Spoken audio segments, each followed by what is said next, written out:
I'd like to find out more about bravery and cowardice. I was going to say versus, but they're saying that they actually come together, or they're very much seem like they're one or the other, but they actually come together. When it comes to that,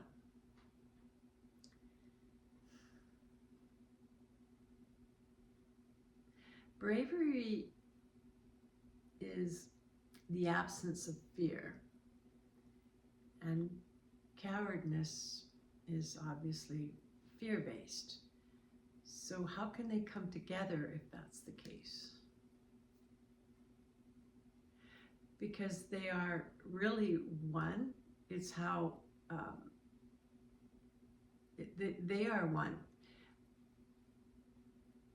but it's how it's cut in half, like a loaf of bread that continues to ferment, or not ferment, rise. I guess that is fermentation, but anyway, as it rises, it gets larger and larger. We are that loaf of bread, and we can get larger and larger. But if there's pressure in the middle to cut that loaf in half, it separates the two, but they continue to grow together again. If left alone, being still one, but the cutting in half symbolizes the difference between the fear coming and the trust and the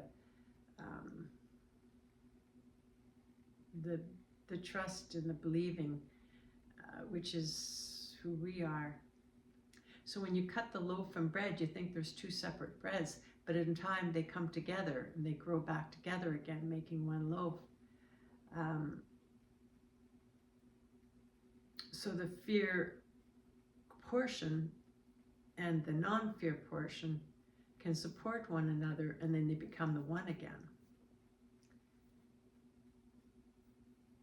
Continue to grow larger and larger as they support each other, because in everything there is the fear exists with the non-fear, but it's how we divide it up. And if we divide it up to the very base of the board, which the yeasted bread is rising on, yeah, again, it's just a matter of time before they grow back together again, but we'll have to keep on cutting it if we're really believing that that is separate, that we got to know that the fear is as much a part of us as the non-fear, but to support one another, to support each part of us and support one another, is how we become stronger and grow into a big, beautiful loaf of bread. Thank you.